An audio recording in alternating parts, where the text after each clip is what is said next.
muita discussão aí. Muito bem, galera. Então, estamos ao vivo, direto do Guará 2. Hoje começamos uma coisa nova. Eu, particularmente, acho muito bonito o que nós vamos estudar agora.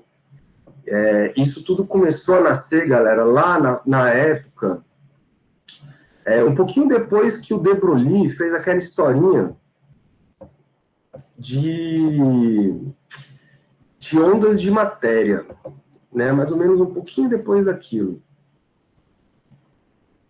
Porque depois que o De Broglie fez aquela história de ondas de matéria, as pessoas começaram a entender que o mundo atômico ele é um pouco estranho. O mundo atômico ele é um mundo onde as coisas não se comportam da maneira que a gente gostaria que ele se comportasse. Ou seja, as partículas não são tão partículas, né? As partículas vão ter comportamentos ondulatórios e tal, e isso para eles era uma parada meio estranha, né? Meio sem muito nexo. Só arrumar um negocinho aqui. Sem muito nexo e tal. Isso gerou algumas confusões. Bom, inclusive, né, algumas refutações, cara. Muitos físicos de renome, eles acabaram não gostando do que a física quântica estava se tornando. Eles não gostaram mesmo. O próprio Einstein ele foi contra e tal. Mas as coisas em laboratório elas foram sendo comprovadas, elas foram mostrando que aquele caminho era o correto.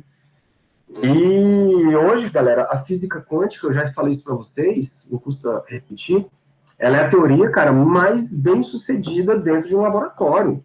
Ela prevê fenômenos, ela prevê novas partículas, ela prevê comportamentos e que tudo é comprovado dentro do laboratório. E às vezes com casas decimais de muita precisão. Então, é uma teoria, ela funciona. A nossa tecnologia está toda ela baseada muito na física quântica, cara. Essas televisões de LED, elas são assim, esses nossos celulares de touch, eles são assim, eles usam um pouco dos fenômenos quânticos para conseguir dar certo. As lâmpadas de LED são assim, né? Então, entendo o que refutar. Você não pode refutar uma teoria que dá certo, não tem como. E como ela é meio contraintuitiva em alguns aspectos, algumas pessoas interpretam ela de maneira errada e tentam levar isso para o mundo cotidiano, né? E aí essa galera, ela se perde em detalhes que a física, ela tá ali para explicar, porque, pensa comigo, galera, a realidade, o mundo real que nós vivemos, ele é o quê? Ele é aquilo que a gente extrai, né? Então existe lá o mundo como um todo, e existe o mundo que nós percebemos, nós seres humanos. Então a gente consegue extrair do mundo que nós percebemos informações. A gente consegue extrair todas as informações? Obviamente não. Existem coisas que nós não conhecemos? Claro que sim. Existem coisas que estão aí que, velho, a gente não tem nem noção do que está acontecendo. Só que a gente tem um método. O método científico, ele é um método no qual nós vamos caminhando numa direção em que a gente vai ali experimentando coisas, né, que o mundo nos dá. E aí a gente vai vendo, olha, eu posso entender isso aqui de uma certa forma e tal.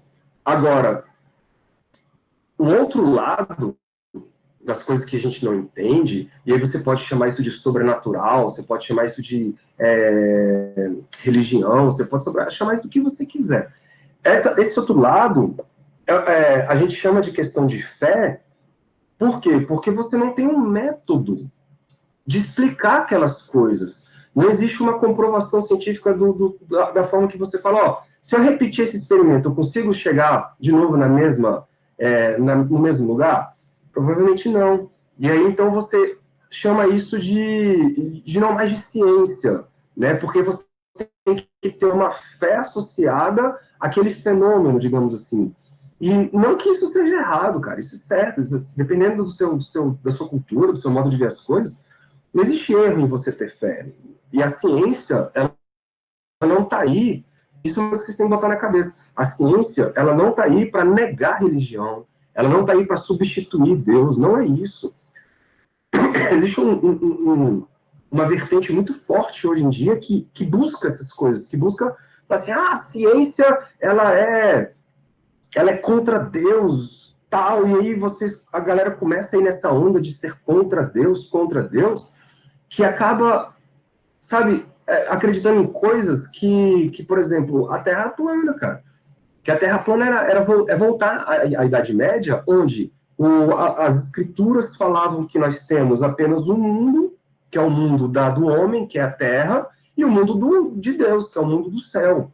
Né? E a Terra plana seria ali a volta, né, de tudo isso, de colocar o homem como sendo, de novo, a criatura mais importante que Deus criou, né? Só que aí a ciência ela vai estudando coisas e vai vendo que nós, na verdade, não somos assim tão importantes. Nós somos poeiras no universo. Né? Uma poeirinha, cara, que viaja aí num planeta, né, em torno de uma órbita, de um Sol, enfim. E as pessoas se incomodam com esse posicionamento de que nós somos muito pequenos. E aí começa a pensar onde está Deus nisso tudo. O grande problema é que as pessoas... e aí filosofando um pouco, tá, galera? As pessoas usam essa história de Deus para explicar fenômenos desconhecidos, né? Só que isso tem um erro, porque você acaba criando um Deus de lacunas, né? Um Deus onde a ciência não vai, Deus está lá. Só que o dia que a ciência chega nesse momento, a evolução, ela vai nos deixando isso, aí vai deixando o espaço onde as pessoas colocaram Deus, um espaço mais curto. Por quê? Porque as pessoas tentavam associar a um fenômeno Deus. Por exemplo, o que são as auroras boreais? Manifestação dos deuses. Beleza. Então, a ciência descobre que as auroras boreais não são deuses, são, na verdade, luzes emanadas por átomos da atmosfera que entram em colisão com raios cósmicos. Beleza. Então, quer dizer que Deus não existe? Não, é porque você deu a um fenômeno uma manifestação de uma coisa que não é sobrenatural, né? Então, é muito complicado hoje em dia você conseguir hoje um equilíbrio entre essa discussão. Você tem que estar com a cabeça muito boa, cara, porque as pessoas elas acabam meio que negando as duas coisas, né? Tanto a ciência quanto a religião de maneira leviana, de maneira completamente leviana. Bom, mas vamos deixar isso de lado, porque eu não abri uma cerveja, não são nem meio-dia, e esse papo, ele é um papo para a gente discutir num boteco, não é não, Matheus? Já que a gente for lá para a roça, Matheus, a gente faz isso. Deixa eu apresentar minha telinha aqui. Cadê? Tá aqui.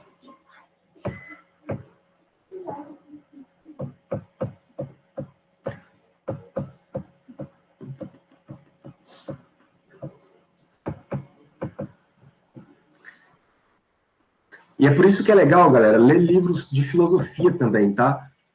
Não que a gente não pense nessas coisas. A gente, como físico, a gente pensa nessas coisas. Mas os filósofos, cara, eles têm uma outra ótica sobre essas questões. E esse assunto que nós estamos estudando aqui é um assunto que, cara, fervesceu lá na época dos anos 90, do século XX, né, dos anos 1900 para frente. Foi uma coisa, uma briga intelectual gigante, que vocês vão entender mais ou menos o que está acontecendo com a aula de hoje, eu espero. Qual é a ideia, galera? Depois que o de Broglie, né, ele veio com toda essa conversa das ondas de matéria, as pessoas começaram a se perguntar, bom, peraí, então a gente precisa de uma teoria que explique essas ondas de matéria, né? Não é só, são ondas de matéria. Porque a gente tem as leis de Newton que determinam o movimento das coisas, macroscópicas. E funciona muito bem as coisas macroscópicas com Newton, com as leis de Newton, ou então com as equações de Lagrange, né? Com as equações de Hamilton, enfim. E aí, quando as pessoas começaram a pensar, bom, então, os elétrons, o que são os elétrons? São ondas de matéria. Beleza, mas e aí, qual é a equação que rege essas ondas de matéria? Eu não posso usar as leis de Newton para descobrir o caminho que esses elétrons vão percorrer. O que a gente vai fazer? E aí, o Schrödinger, ele começou a procurar, então, uma equação que determinasse o movimento de partículas. Daí que vem a tal da função de onda. Então, vamos aqui com calma. Galera, qualquer coisa vocês me param aí, tá?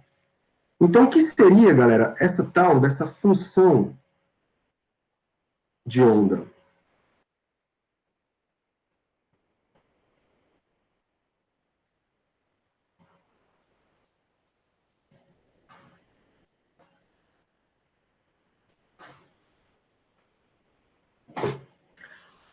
O que o Schrödinger tinha na cabeça? Inclusive, ele parece que ele foi apresentar um seminário para algumas pessoas lá, e aí ele apresentou essa ideia aqui, e aí acabou sendo aceita na época, e a gente dá o nome dessa equação para ele. Ele, galera, estava à procura de equações que pudessem descrever as ondas de matéria, né? Então, a função de onda é isso, nada mais é do que uma equação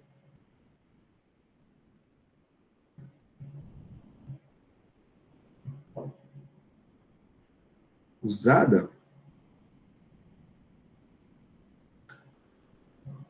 para descrever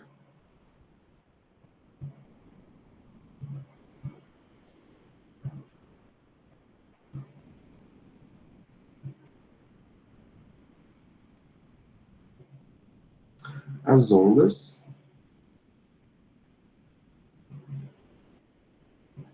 de matéria.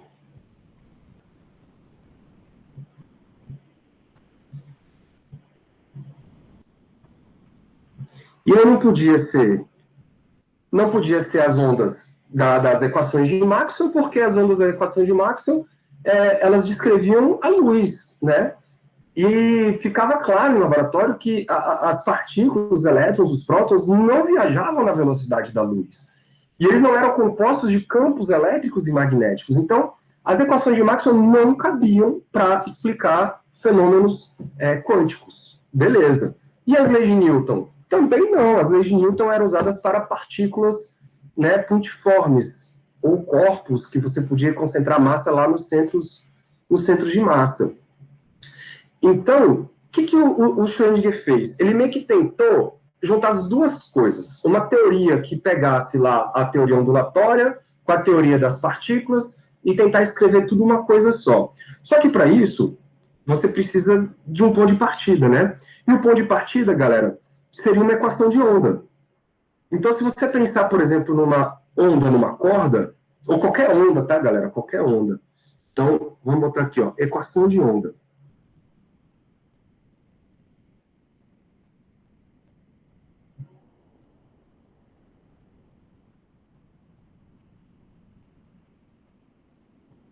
Qualquer onda em uma dimensão, tá? Vamos botar ali uma dimensão para ficar mais simples nossa análise. Em uma de... Opa.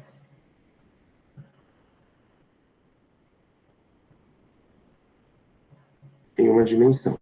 Então, imaginem aí, galera, uma onda viajando numa corda, tá? Porque ela só viaja numa dimensão, que é a dimensão do eixo X, por exemplo. Aí ela vibra para cima e para baixo. Isso quer dizer, então, que ela tem uma vibração no eixo Y, mas ela se propaga em uma dimensão. É isso que é uma onda unidimensional. Ela tem a sua vibração numa direção, mas ela se propaga em outra direção. Então, é uma onda que viaja no eixo X, por exemplo. E essa onda, ela tem uma equação, já conhecida na época, tal, que é o seguinte: a derivada segunda da função que determina essa amplitude, né, no eixo Y, depende do x e do t, né? Então, a derivada segunda em relação à posição Isso tinha que ser igual a 1 sobre a velocidade dessa onda viajando ao quadrado vezes a derivada segunda em relação ao tempo dessa mesma onda.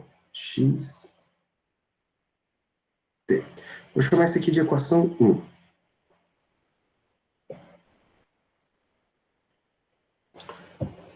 Tá? Então, essa equação, galera, ela determina como que os pontos y oscilam enquanto o sistema viaja para o eixo x, por exemplo. E esse v que aparece aí, é a velocidade de propagação da onda. Então, vamos botar aqui, ó.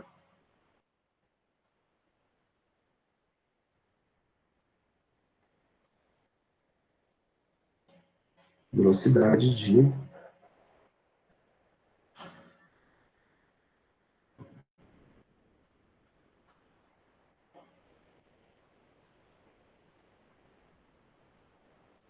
propagação. Muito bem. A solução dessa equação, vocês conhecem, né? Soluções senoidais, cossenoidais, então são ondas que viajam em uma direção, mas vibram através de senos e cossenos. Vocês sabem disso. Só que aí, a gente pode fazer o seguinte, a gente pode separar, vou escrever aqui para vocês, ó. A gente pode separar a solução da seguinte maneira. Então, a solução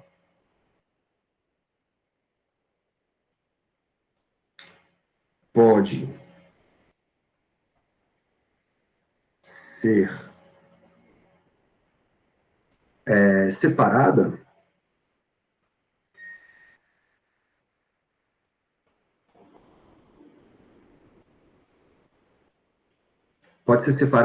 em duas partes. Uma parte que carrega a informação do espaço, outra parte que carrega a informação do tempo. Então, a solução pode ser separada por uma parte espacial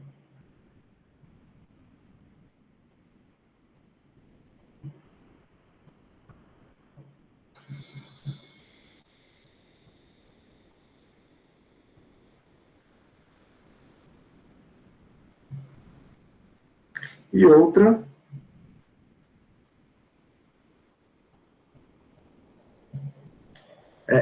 temporal, ou seja, outra contendo o tempo.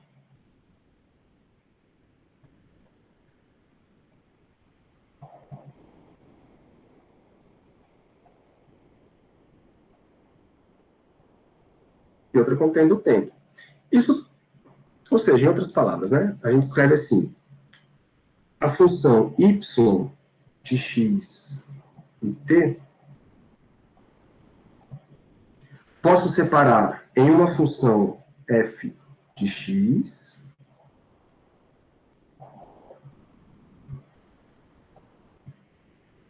vezes uma outra função, vou chamar de g, por exemplo, de t.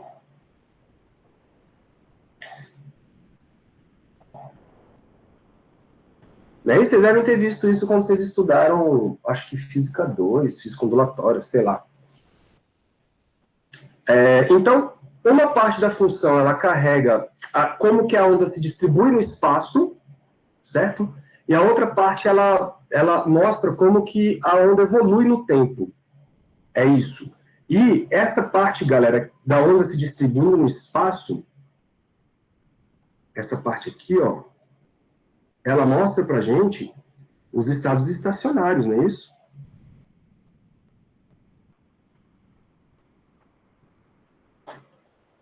Estados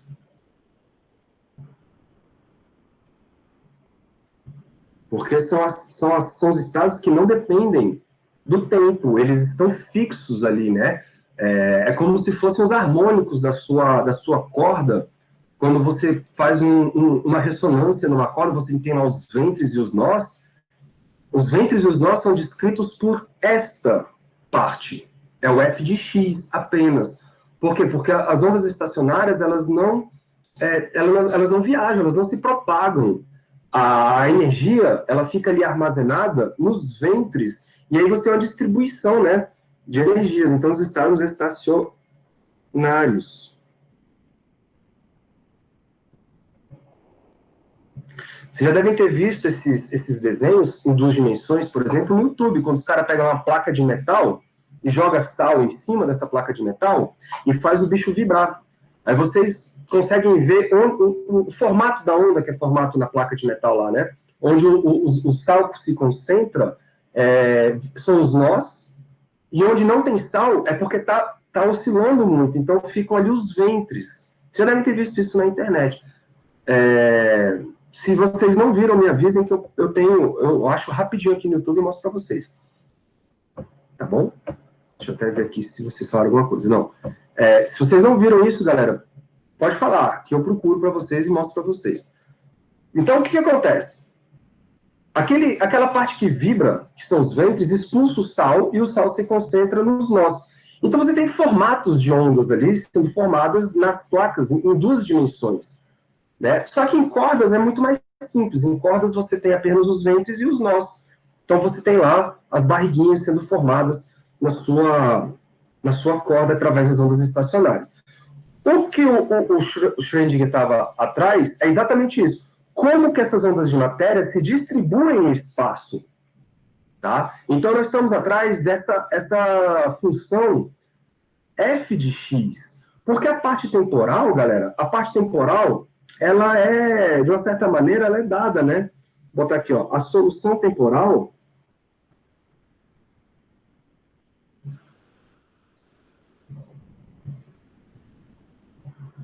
a solução da parte temporal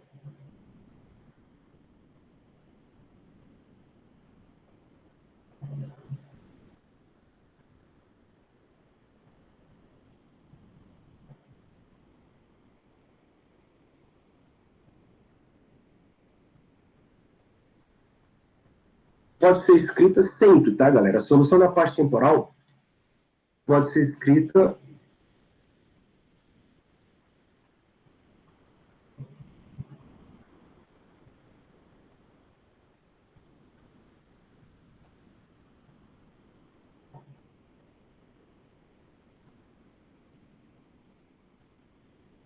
na forma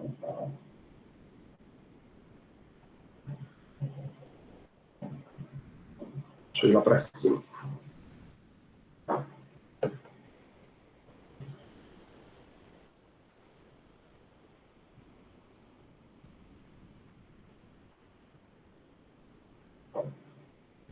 Então, ó, a minha função temporal chama de G. Então, o G de T corresponde ao quê? A uma amplitude, né, de oscilação, vezes uma exponencial de menos I ômega T. Né? Essa é uma forma geral de propagação de uma onda, onde o ômega corresponde à frequência de oscilação e o T é o tempo que vai passando. Então, à medida que o tempo passa, o sistema oscila.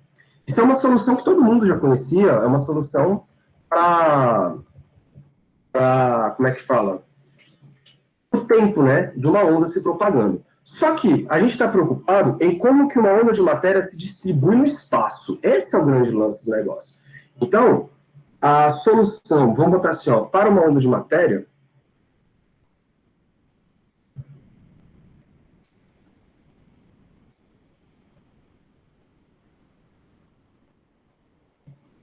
para uma onda, rapaz, estou longo me pegando aqui.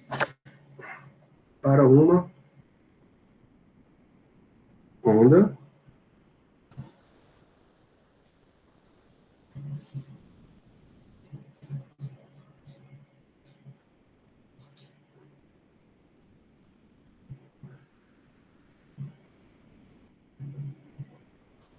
a gente pode escrever a seguinte situação, galera. Eu vou até trocar de cor aqui, ó. Eu vou escrever que a função de onda, eu vou chamar de um psi maiúsculo, tá? De x e t, é aquele y lá. Só que eu vou chamar de psi porque não é uma onda propriamente dita. É uma onda misturada ali como sendo uma onda de matéria.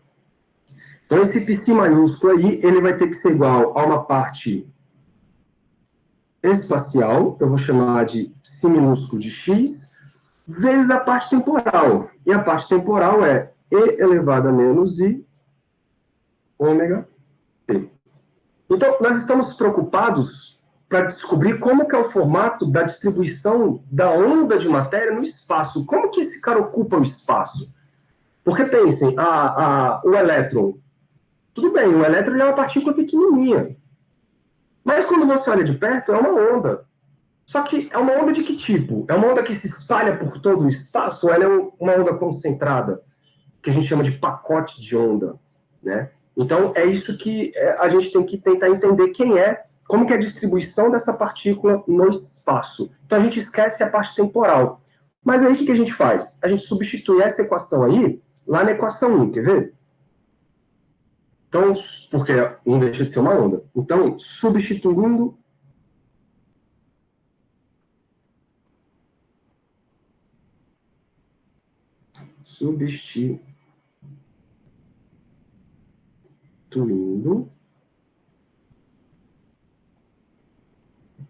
em 1, vai ficar assim, ó. Vamos com calma, porque essa parte é muito importante, tá, galera? Então, a derivada segunda em relação... Deixa eu arrumar a letra.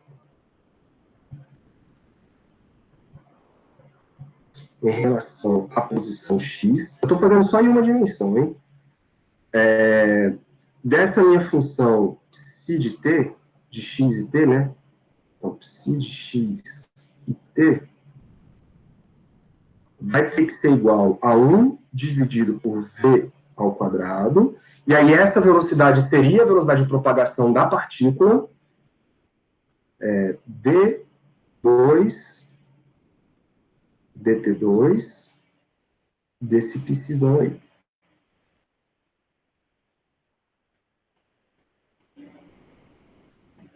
Esse psizão aí. Galera, só ligar o ventilador, rapidão. Ah, maldição. Uhum. Eu quero.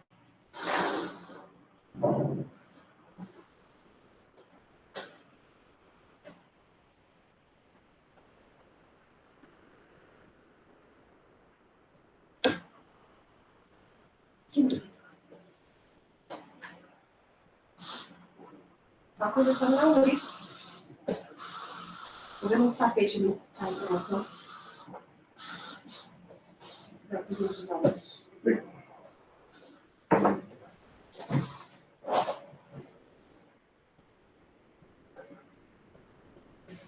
Pronto, aproveitei e taquei um repelente nos pés aqui. Tá foda.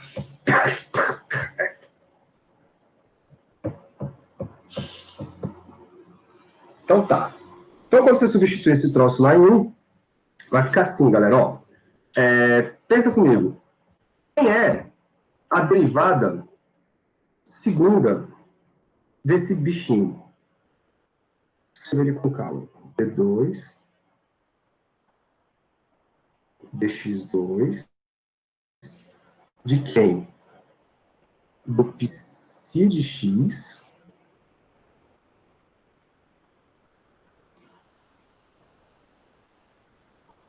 vezes e elevado a menos i ômega t. Isso vai ser igual ao outro lado. 1 sobre v ao quadrado de quem? Do mesmo cara, né?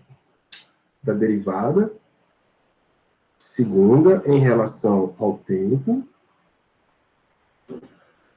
do mesmo bichinho, que é psi de x e elevado a menos i ômega t. Tá, quem é então a derivada desse cara aqui na primeira parte? Vocês estão vendo que é uma derivada parcial de x. Só quem depende de x aí é a minha função psi de x. Então, o e elevado a menos i ômega t, ele não faz diferença nesse lado esquerdo. Isso quer dizer, então, que eu posso passar a derivada lá para dentro. Então, menos i ômega t. Certo, galera? E a derivada vai bater só na minha função, ó, d2 psi de x dx2. Pronto. Do lado de lá, aí vai dar diferença, porque olha só, a derivada agora vai bater no tempo. Então, o psi de x, pouco importa, a derivada vai lá no tempo. Quando a gente derivar exponencial, vai cair o menos i ômega, né? Só que aí pensa, galera, eu vou derivar duas vezes. Então, vai cair o menos i ômega, vamos fazer com calma, fica assim, 1 sobre v ao quadrado, que multiplica. Quando eu derivar a primeira vez, vai dar menos i ômega. Só que como é uma derivada segunda, eu vou ter que derivar de novo. Então, quando eu derivar de novo, vai aparecer menos i ômega de novo. Tá bom? O psi de x não é alterado, porque ele só depende de x. E aqui fica a exponencial elevada a menos i ômega t. Pronto, aí vocês estão vendo que esse cara aqui, ó, morre com esse cara aqui. E a nossa derivada segunda, d2 x2 de psi de x, vai ser igual a... Galera, menos com menos é mais, certo? Só que i com i é menos 1. Então, isso aqui vai dar menos ômega ao quadrado dividido por v ao quadrado. Ok? Então, deixa isso aqui quietinho. Não, deixa quietinho não. Vamos para lá. Só que quem é ômega sobre v? Porém,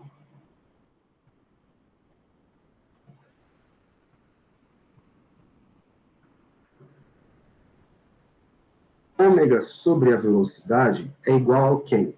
Galera, ômega é a velocidade angular, não é isso? E a velocidade angular é 2π f sobre v. Ok? Então, 2πf sobre v, quem é f dividido por v? Galera, lembra que v, aqui ó, é lambda f, certo? Então, essa razão f sobre v é o inverso do lambda. Então, fica 2π sobre lambda. 2π sobre lambda. E a gente conhece esse cara, 2π sobre lambda, como sendo o k. Quem é o k? O k é o número de onda.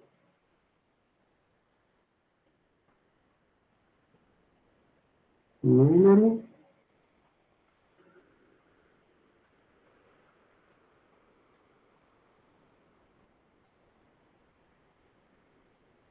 de onda. Né? Ele representa quantas ondas tem ali no seu, né, num determinado intervalo ali da sua onda. Voltando lá para a equação de cima, então a gente tem que d2 dx2 psi de x é igual, então,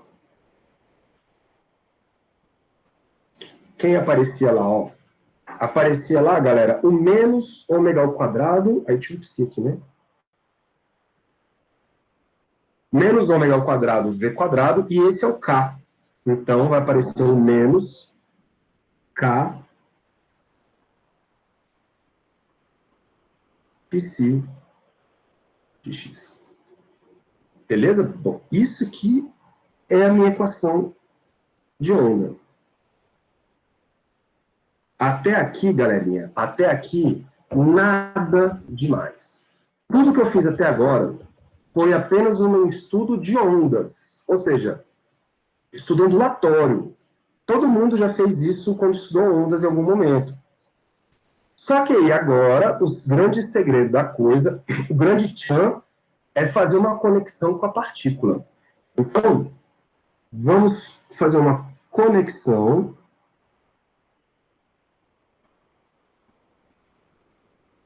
onda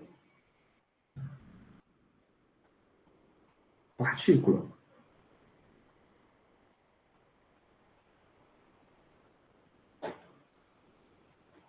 é agora que entra o tchan do negócio, né?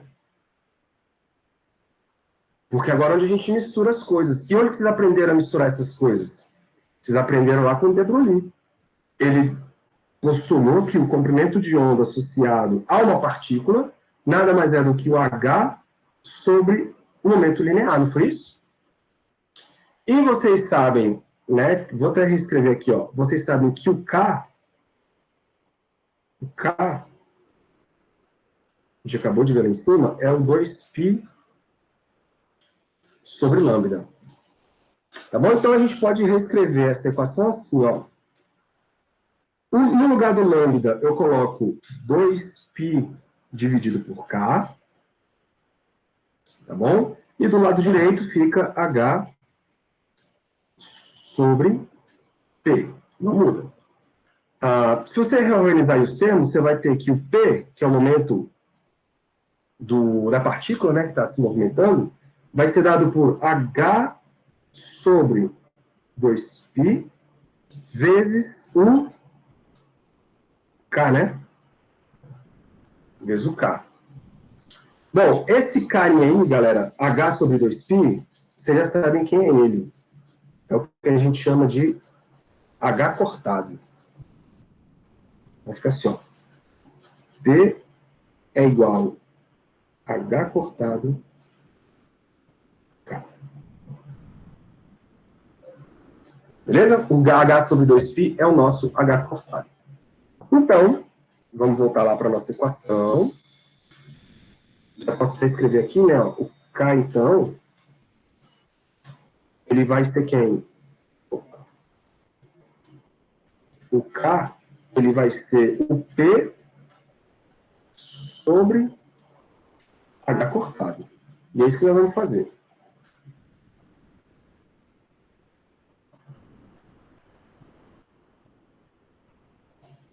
Então, volta lá, ó. A minha equação, ela era D2 dx2 de um certo psi de x. Tudo isso era igual a menos um K ao quadrado. Só que esse K agora, ele se tornou o P sobre H cortado. Então, se tornou o P, aí tinha um menos, né? Menos P ao quadrado sobre H cortado ao quadrado vezes psi de x. Então, vocês estão vendo, galera, que está rolando aí uma coisa aparentemente estranha. Por quê? Porque eu tenho uma equação de onda, né, que é essa equação de onda aí, só que no meio da parada rolou um P. E o P é uma coisa, cara, de partícula, né, que é a massa vezes a velocidade. Então, o que nós vamos fazer agora? Nós vamos considerar uma partícula não relativística, tá? Ó, para uma partícula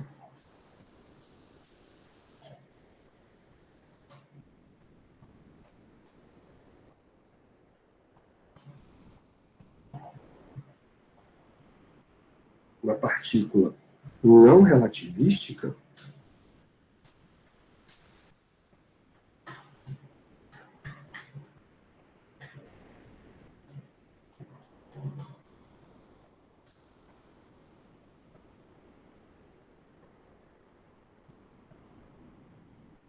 por isso que o que a gente está fazendo aqui deu origem ao que a gente chama de mecânica quântica não relativística. Beleza? Existe a mecânica quântica relativística, que é conhecida como teoria de campos, tá? Mas não é... Isso aqui a gente não estuda no nível de graduação. Então, para uma partícula não relativística em um potencial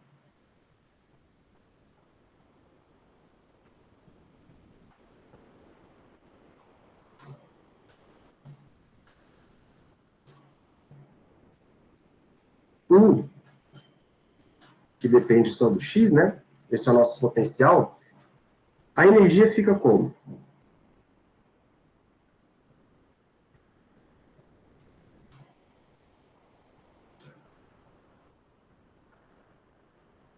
Então, a energia fica o que vocês conhecem. A energia é é igual à energia cinética mais a energia potencial. Claro, lidando com sistemas conservativos, né, galera? Que tem esse potencial U aí. Então, o Ezão, ele vai ser igual a energia cinética, mv quadrado sobre 2, mais U de x. Tá? E vocês sabem que o momento linear P, o P, ele é igual a mv.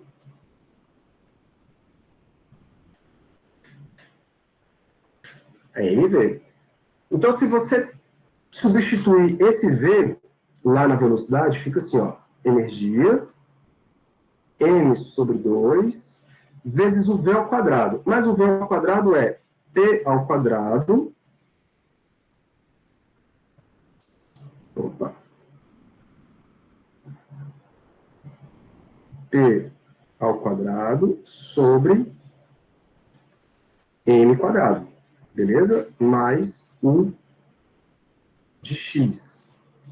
Muito bem, galera. Então, reescrevendo isso, fica energia é igual. Esse m aqui, ó, morre com m lá de baixo. Ficamos com p ao quadrado sobre 2m mais u de x. Muito bem, isolo P. Então, o P ao quadrado vai ser dado por U de x passa subtraindo e depois o 2m vem multiplicando. Então, fica 2m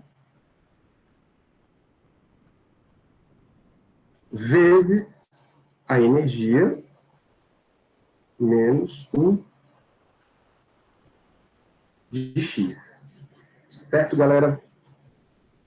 Esse é o P que eu vou substituir lá na expressão de cima. Então, lembra que a gente tinha uma derivada segunda. Então, o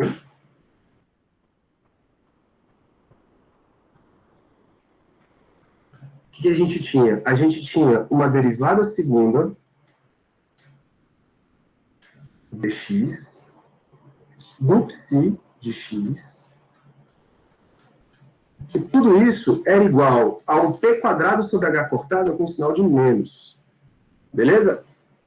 E o p quadrado a gente viu lá em cima. Ele é 2m que multiplica e menos u de x, tudo isso dividido por h cortado.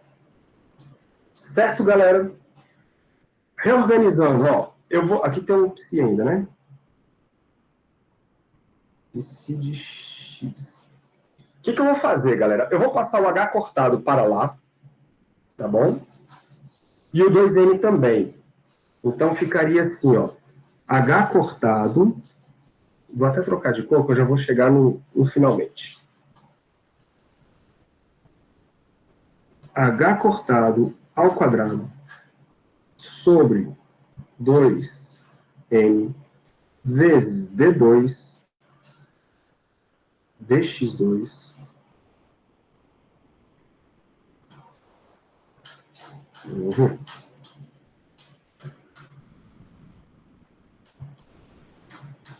é dificuldade.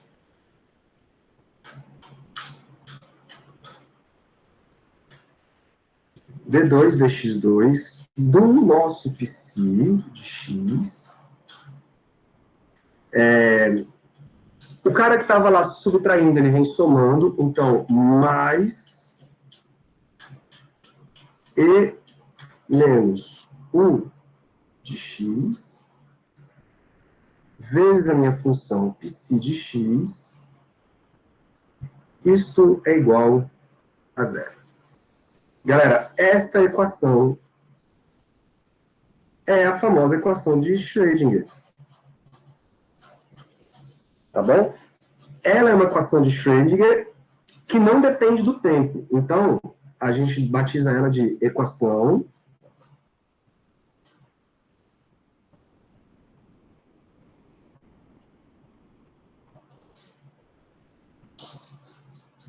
de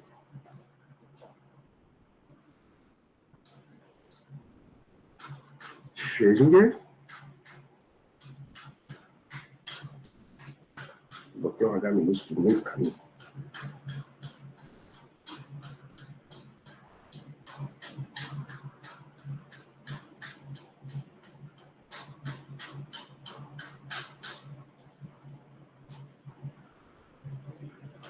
Independente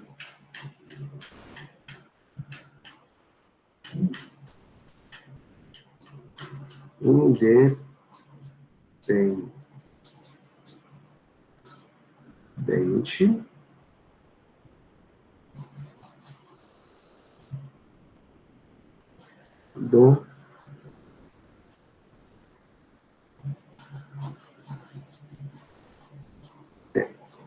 É nela que nós vamos focar nas próximas aulas. Por quê?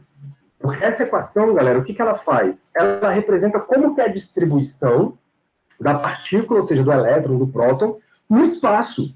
Como que esse cara ocupa o espaço? Se ele não é uma onda e nem é uma partícula, o que ele é? Ele é esse psi de x que está aí para vocês. Então, a forma com que esse cara vibra, ele é definido como sendo esse psi de x. Eu vou chamar isso aqui de equação 2. Tudo bem? Deixa eu ver se vocês têm algum problema, não, né? Tranquilo. Então, o que a gente tem, galera? A gente tem uma equação que nem é uma equação de onda, nem é uma equação de partícula, é uma equação que mistura os dois conceitos. Claro que aí vai representar os estados estacionários, né? Ou seja, você pode pensar no seguinte: professor, como é que eu imagino um estado estacionário? Imagina lá a situação do elétron no tempo zero. Puf. Aquilo ali é como que o elétron era naquele momento, em algum tempo específico. E aí você está estudando naquele estado estacionário lá. Tudo bem? Aí você fala, professor, qual seria a solução geral de uma equação desse tipo? Solução geral, então, você pode fazer assim, ó.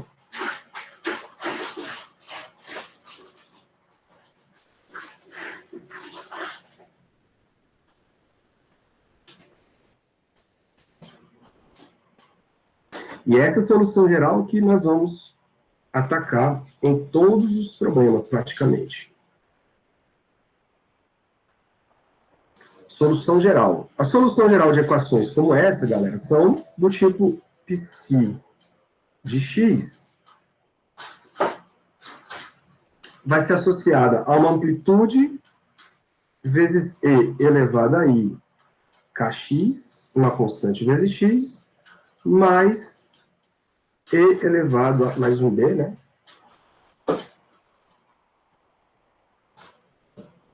Elevado a menos i kx. Pronto, essa é a solução geral de equações como essa. Quer ver como dá certo? Parece que a gente roda em círculo, mas não é não, ó. Vamos tomar a derivada primeira dessa equação. Que seria, então, d psi de x. Se você derivar a primeira vez, vai cair i k vezes a elevado a i kx. E ali vai cair o menos, né? Menos i k vezes b elevado a menos i kx. Isso quer dizer o seguinte: se eu botar em evidência, fica ik que multiplica a elevado a menos i kx menos... Então nem precisa, né? Deixa assim. Vamos derivar a segunda vez. É mais fácil.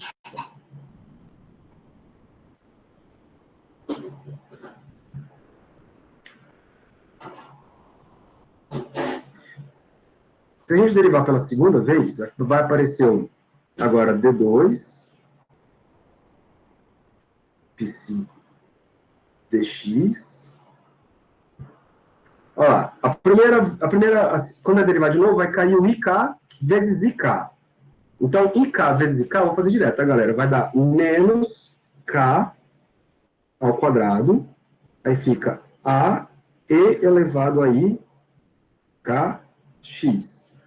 Tá? Porque I com I dá menos. Agora, o segundo termo.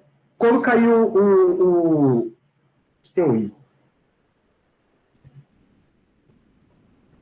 Quando caiu menos com menos vai dar mais, mas I com I dá menos. Então, de novo, apareceu um menos K quadrado.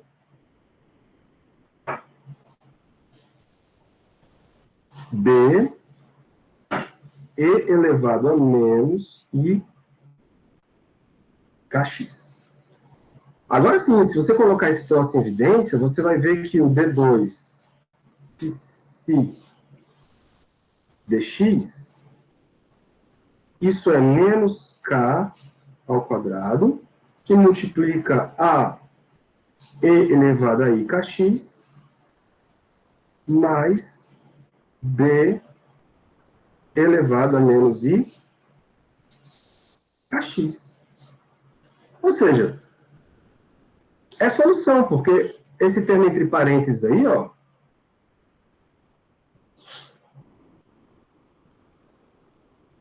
ele é o seu psi.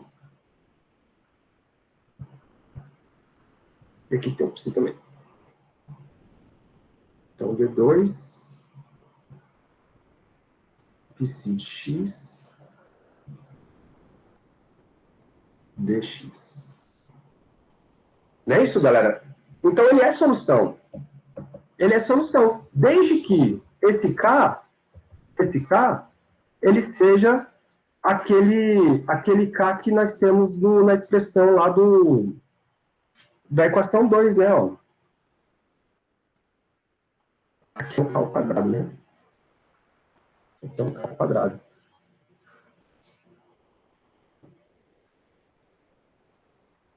Certo, galera?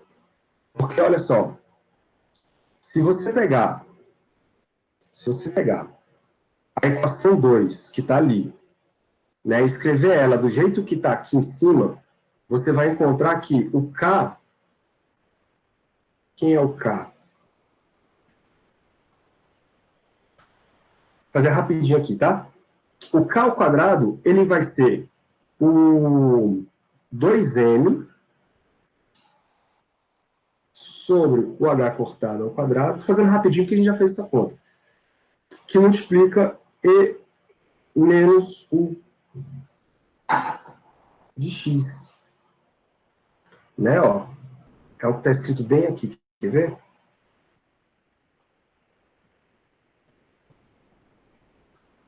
Olha aqui, essa equação do P. Você consegue voltar exatamente nessa expressão, só substituindo, então, esse valor do K. Ou seja, o K, galera, ele vai ser igual a raiz, né? Deixa eu fazer assim, 1 sobre H cortado, já tirei da raiz, vezes a raiz de 2 N menos 1 de X.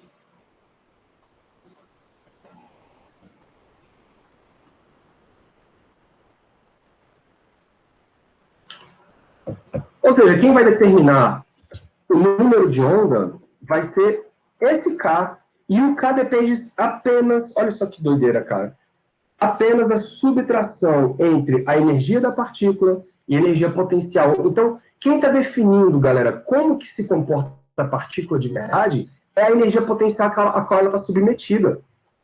Né? Ah, professor, e se for uma partícula livre? Uma partícula livre é uma partícula que não tem potencial nenhum associado a ela. Se você for jogar U de x igual a zero, o K vai depender apenas da energia. E aí vai ter uma consequência, isso vocês vão ver daqui a pouquinho. Então, vamos ver como é que fica a solução? A solução para aquele piscisão lá, ó, que a gente vai chegar numa ideia boa. Solução da função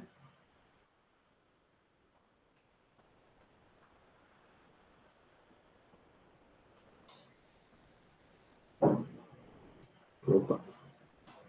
Solução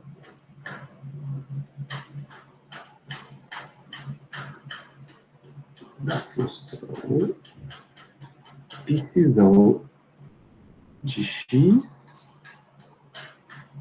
e t. Por quê? Porque eu já sei a forma do psi de x agora, né? E como eu já sei o do psi de t também, então ficou moleza, ficou assim, ó. Um psizão de x e t vai ser igual ao psi de x, fazer com calma, vezes e elevado a menos i ômega t. Tá, beleza. Então, vamos substituir, vai ficar psi de x e t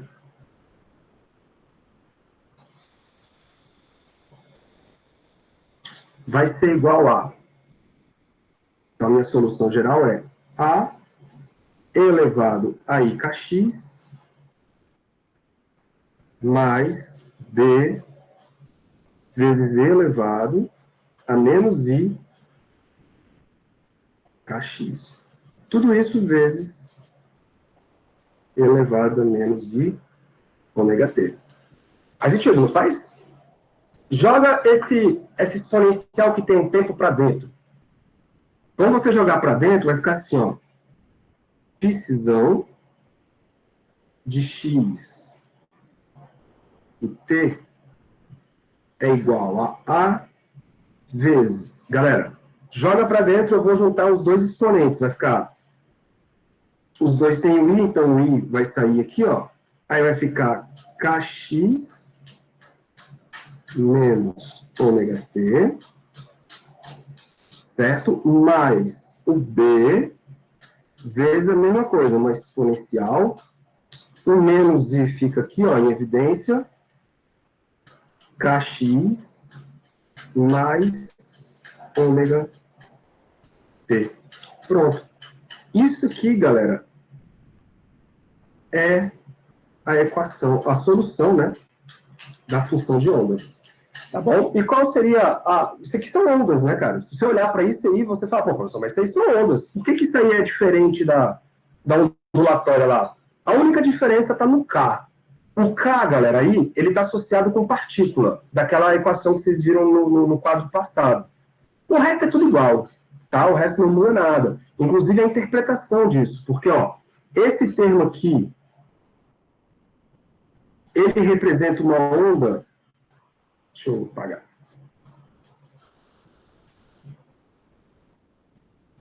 Esse termo aqui, ó, ele representa uma onda se propagando para a direita. A gente está em uma dimensão, né? Propagação para a direita. E esse outro termo aqui, ele representa uma onda se propagando para a esquerda.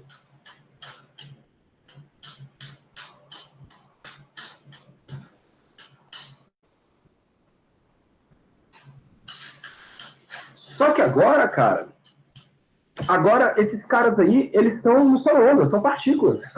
Então eu estou tendo uma solução com uma partícula viajando para um lado ou uma partícula viajando para o outro lado. E onde que a partícula está inserida aí? Dentro do K.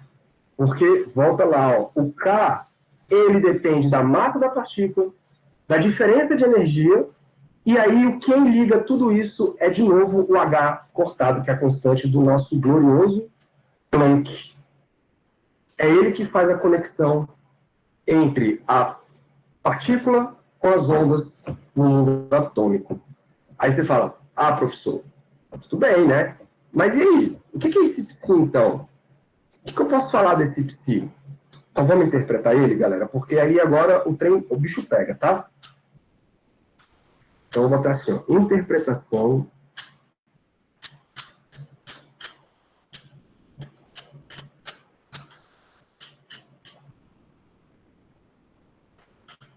interpretação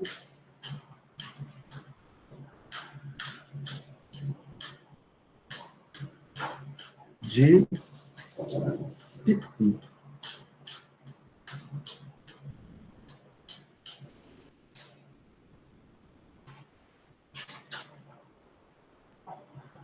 Isso aqui deu trabalho, viu, galera, para as pessoas na época interpretarem. Deu muito, muito trabalho.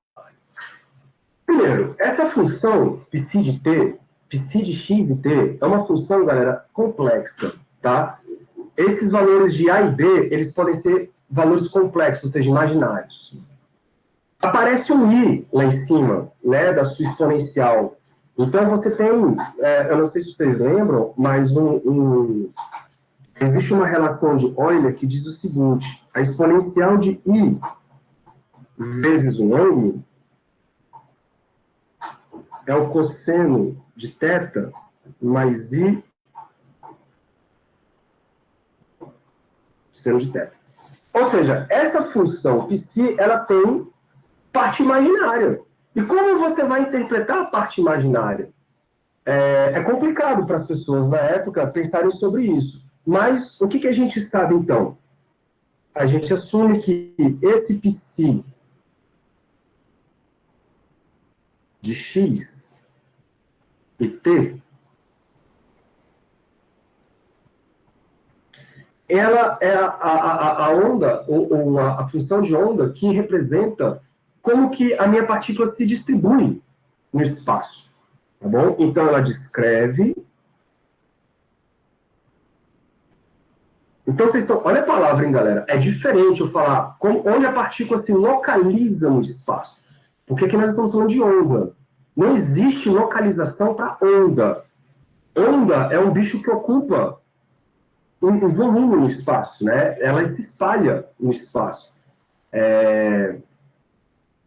E partícula não, a partícula tem a sua posição bem estabelecida. Então aqui a gente está falando de uma onda que você está olhando como uma partícula. Então, como que essa partícula aí, ela se distribui no espaço em forma de onda. Então você não consegue determinar exatamente onde ela está, porque você tem ali uma região onde você tem uma onda que se distribui naquela região.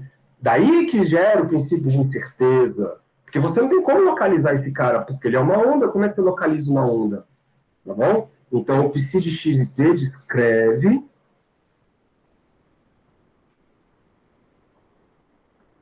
a distribuição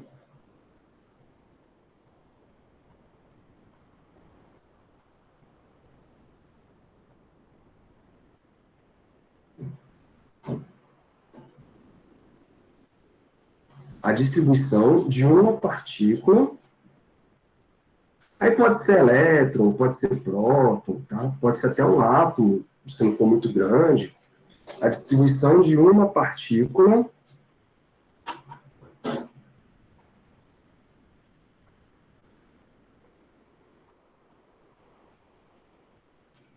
no espaço.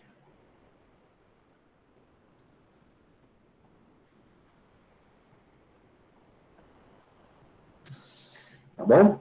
E o significado físico desse troço vem quando a gente toma, galera, o módulo quadrado dessa função.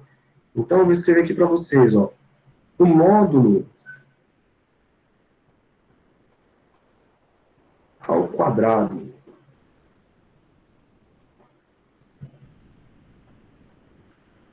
porque é isso que a gente vai medir em laboratório, tá? Ao quadrado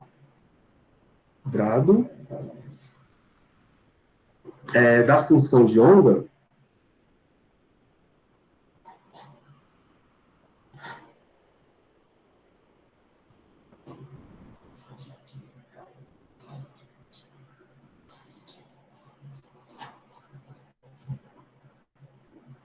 ela corresponde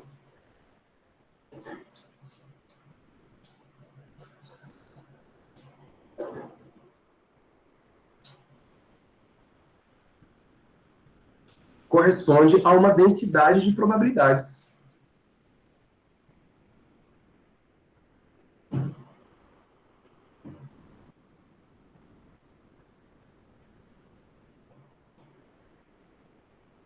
Densidade de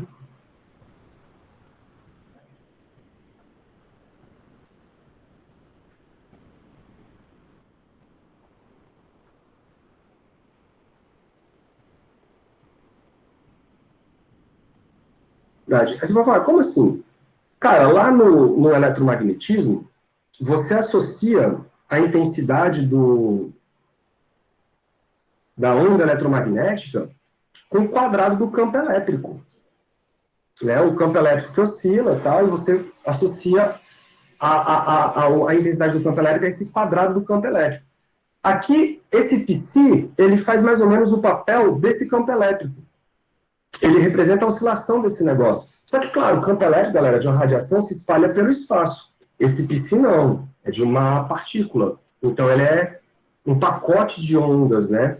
E para você meio que tentar descobrir uma distribuição desse cara, a gente faz o quê? Pega o quadrado desse psi. O grande lance é que lá no eletromagnetismo, o campo elétrico, ele é real. Aqui não. Aqui o psi, ele é complexo.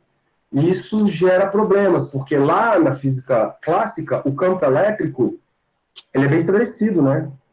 Aqui o psi, ele não é bem estabelecido. O psi, ele é complexo. Só que a gente interpreta o psi como sendo a distribuição que o elétron ocupa no espaço.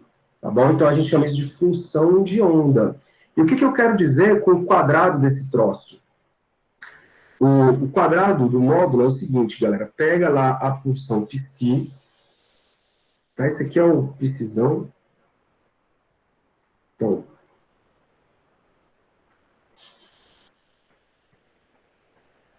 psizão de x e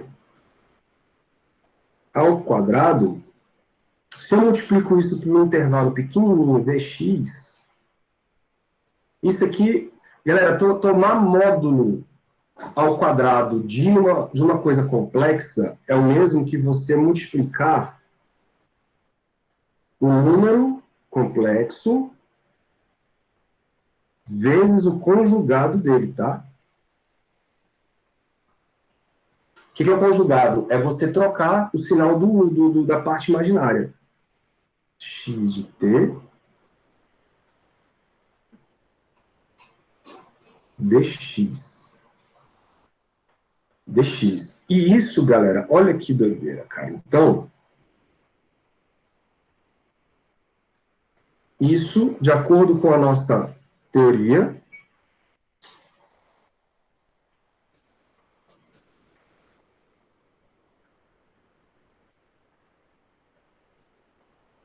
corresponde a uma probabilidade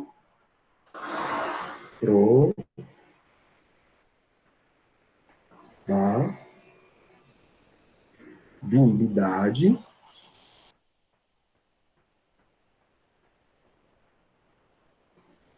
de encontrar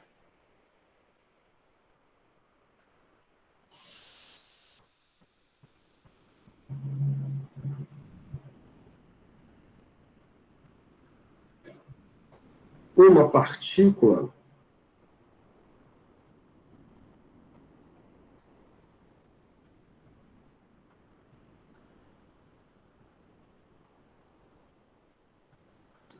entre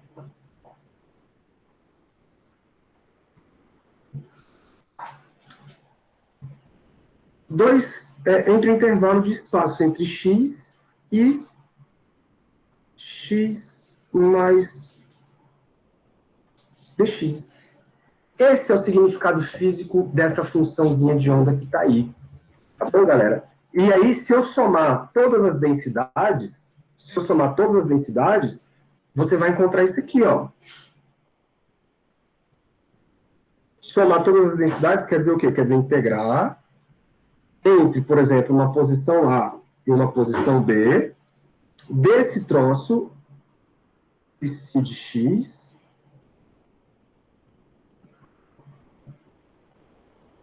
quadrado, né, do módulo, dx.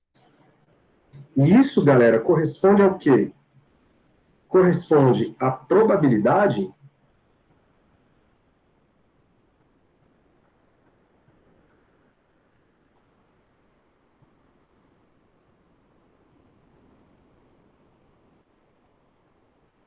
de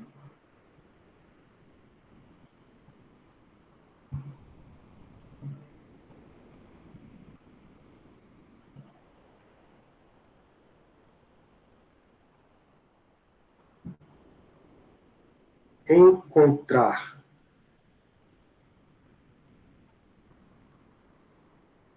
a partícula, não espaço não, né? Tem.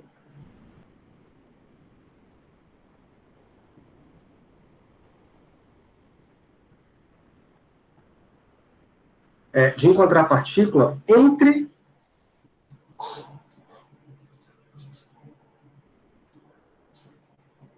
os limites da integração, né? Entre os pontos A e B, é uma região definida no espaço, num instante T.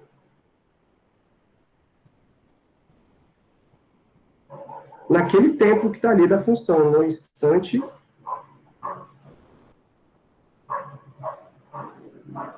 T. Então, deixa eu ajustar isso aqui, ó. É isso que significa a integral dessa função de onda que está aí. Tem uma figurinha que eu posso puxar aqui para vocês. Eu a vi aqui, ó. Essa figurinha, ela diz muita coisa, galera. É claro que está plotado aqui a parte real da sua função de onda, né, do psi. Então, a parte real é a parte azul. Aí vocês estão vendo que tem aí uma distribuição, né, parte positiva, parte negativa.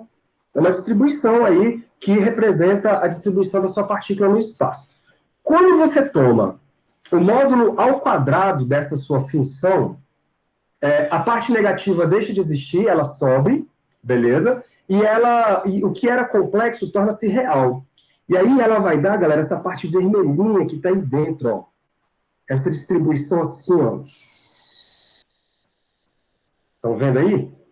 Essa distribuição vermelhinha que vocês estão vendo aí, ela representa a probabilidade de você encontrar a partícula nesse intervalo que está especificado.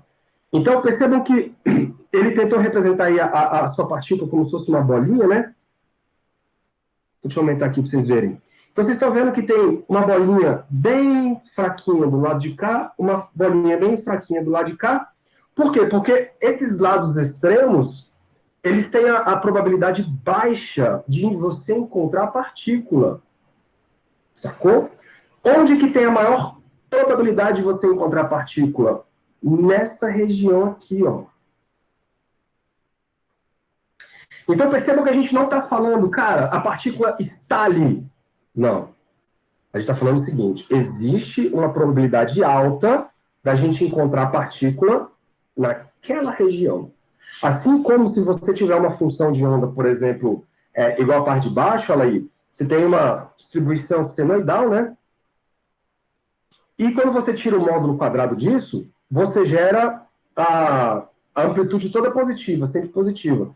Então você tem uma probabilidade maior de encontrar a partícula ou nessa posição, ou nessa posição, ou nessa posição, ou nessa posição. São probabilidades. Daí, galera, que surge aquele efeito que vocês viram lá, que eu falei no comecinho do curso, que era o efeito de interferência do elétron, né? O elétron ele pode cair só em algumas regiões ali daquele anteparo. Por quê? Porque são regiões com maiores probabilidades. Olha tudo se encaixando usando a função de onda. E, galera, isso eu vou falar uma coisa para vocês, tá? Isso não foi simples de ser superado, não, cara. Isso não foi simples de ser superado. Por quê? Porque, por exemplo, o que acontece, qual é a interpretação quando você faz uma medida da posição? Porque, cara, pensa comigo, quando você mede, o seu aparelho, ele fala assim, ó, encontrei o elétron aqui. Mas, porra, o elétron não era uma onda, como é que ele tá aqui? Como é que a gente interpreta isso? Tô acabando, tá, galera? Agora é a parte importante aqui do negócio, que é a parte de interpretação física do negócio. Isso a gente interpreta, galera, como sendo o tal do colapso. O colapso da função de onda.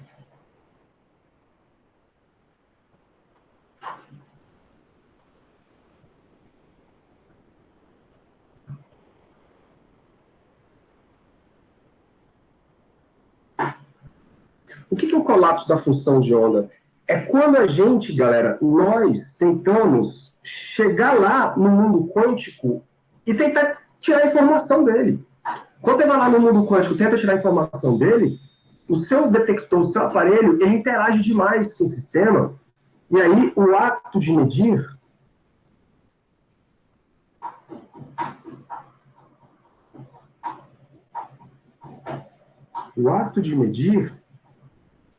altera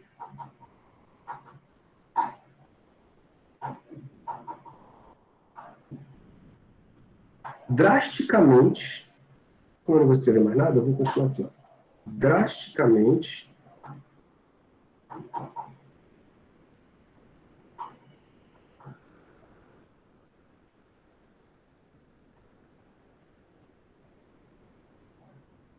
a função de onda.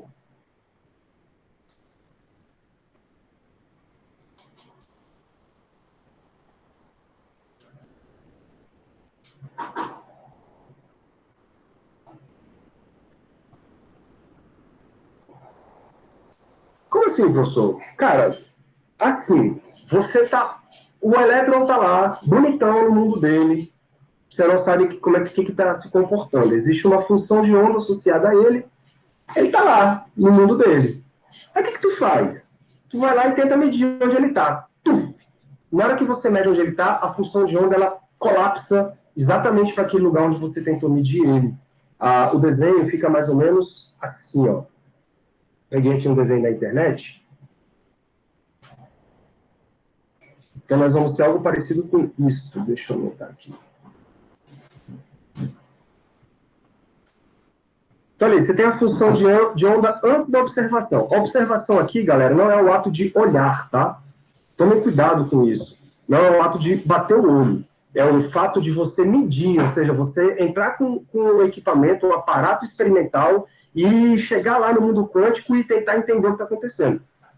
Quando você faz isso, a função de onda que tinha um comportamento específico dela, ela colapsa, e aí você mede a posição do elétron nessa posiçãozinha que está aqui marcada. Esse é o colapso da função de onda. Isso perturbou mentes da época. Perturbou muito mentes da época. Porque, cara, eu vou parar a apresentação aqui e vou mostrar um trecho de um livro. É o livro do Griffiths. Só para finalizar a aula, tá, galera? Não sei se vocês estão com fome aí. Eu também estou um pouquinho. Um pouquinho não, muito.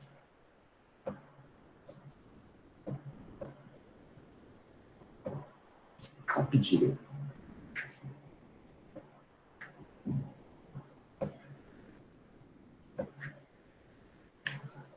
Olha só.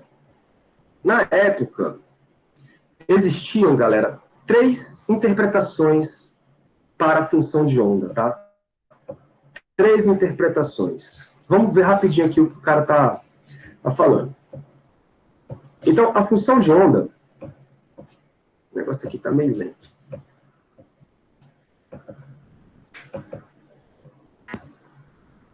A função de onda, ela diz o seguinte: quando eu faço uma medida, olha só, eu tenho um colapso da função de onda se eu meço a partícula no ponto C. Olha lá. Agora, a pergunta é, onde essa partícula estava antes de eu fazer a medida? É isso que ele está dizendo aqui, ó. Onde estava a partícula antes de eu realizar a medida? E aí você tem 3 respostas plausíveis. A primeira é a posição realista. A realista diz o seguinte, cara, se eu medir a partícula naquele ponto, então ela estava lá. Né? Aí você fala, pô, isso parece ser legal, né? Inclusive, esse era o ponto de vista defendido pelo Einstein. Ele falava, cara, se eu medir naquela posição, é porque ela estava naquela posição.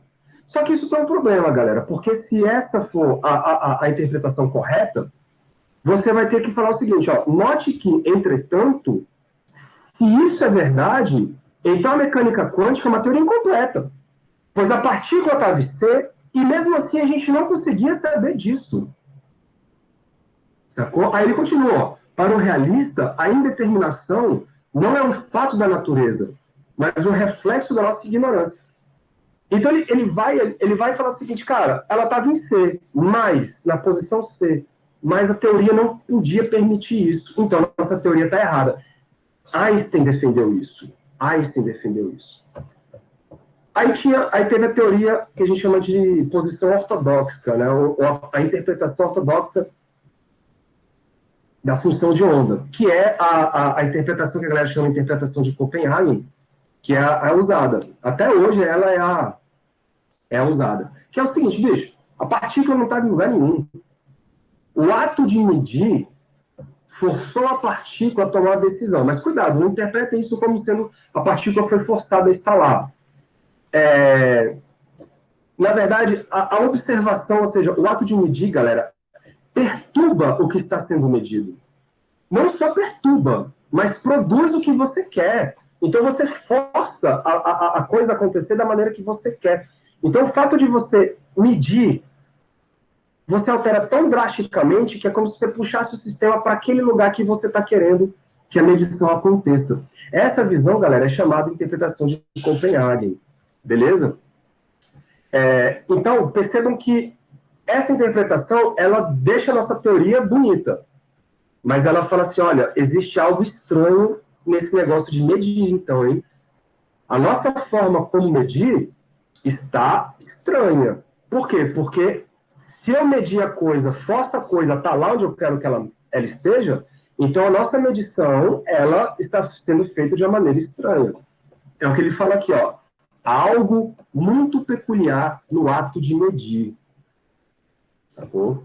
E é isso, galera, que leva às nossas pseudociências hoje em dia. Porque a galera fala que a medida é você olhar para as coisas, é você pensar sobre as coisas. Isso altera tudo. Não, não é isso. A gente está falando de um mundo quântico. O mundo quântico é um mundo muito sensível. Então você está tentando interferir num mundo muito complicado, muito sensível. E aí nós vamos ter respostas estranhas. A terceira interpretação, chamada interpretação agnóstica. Qual que é? Eu me recuso a responder. Aí você fala, mas aí é fácil, né? Eu me recuso a responder, é muito fácil. Não, não é bem assim. É o seguinte, cara, eu não tenho informações para saber o que estava acontecendo antes. Eu não sei. Se eu não sei, como que eu vou responder? Ele até aqui faz uma paródia com o que o Paulo falou. Ele falou o seguinte, ó, não devemos nos torturar tentando resolver um problema sobre algo que não sabemos se existe ou não. Assim como é inútil tentar resolver o antigo problema de quantos anjos cabem sentados na ponta de uma agulha.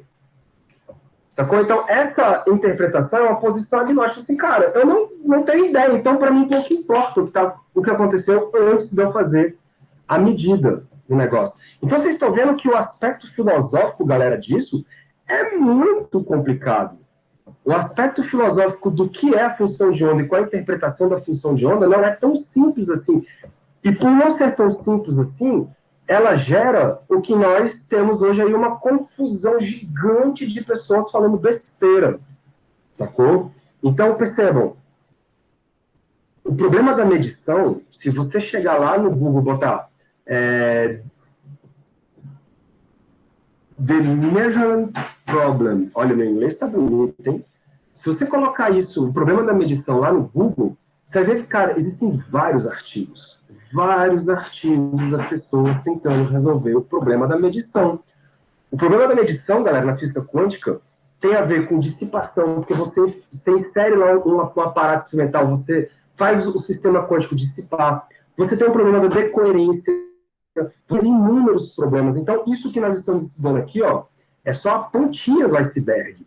É só o comecinho de tudo. Imagina, cara, isso aqui foi proposto lá nos anos 1925, 1926, 27. Em 1930, as coisas começaram a melhorar, mas ainda assim, olha só o tanto de tempo que o homem está estudando. Ainda assim, existe um problema muito sério no ato de medir. E mesmo assim, a teoria, ela bate bonito e perfeito com o que nós temos em laboratório. Sacou? Doido, né, galera? Isso é muito doido. Eu vou deixar essa bomba aí na cabeça de vocês. Vocês vão ficar pensando aí sobre isso.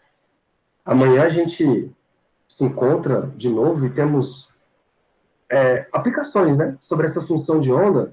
E aí, galera, a dica que eu dou é, não tentem concretizar essas coisas do tipo, cara, mas o que é esse elétron? O que está vibrando? Que diabo é isso? Tentem abstrair essas informações como o elétron é o elétron. Ele é um ser quântico. O que nós queremos entender dele, assim, do que ele é realmente ali, de fato, ainda está longe da nossa ignorância, tá bom? O que nós temos? Nós temos uma função matemática que descreve ele muito bem. Nós temos uma teoria que descreve ele muito bem. Essa teoria nos dá informações probabilísticas. Então, a gente não consegue determinar de maneira muito bem, muito exata, o que está acontecendo. Isso quer dizer que a nossa teoria está errada? Bom, os experimentos não mostram isso. Os experimentos mostram que nossa teoria está de acordo, ela está muito boa, inclusive muito bem sucedida. Então, o aspecto é como a gente vai estudar aquele mundo subatômico. E aí, galera, são anos de teoria sendo construída, e até hoje a galera está aí se debruçando sobre isso. Não é um tema fechado, tá? Isso que nós estamos vendo aqui é chamado mecânica quântica não relativística, tá? A relatividade vai entrar em outro momento, mas enfim, isso aqui é o nascimento, né, da mecânica quântica. Tudo bem, galera? Vocês estão comigo aí? Vocês estão bem? Vocês querem falar alguma coisa? Vocês estão chateados por eu falar que o seu pensamento não interfere nas coisas?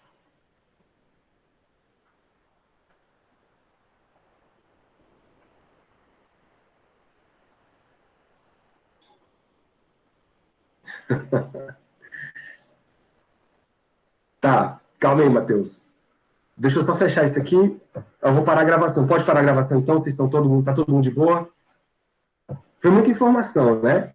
Mas, cara, são informações interessantes. Vocês vão maturando essas coisas. Elas, a princípio, não fazem muito sentido, mas com o tempo elas vão sendo acomodadas aí na cabeça de vocês. Beleza? Eu vou parar a gravação.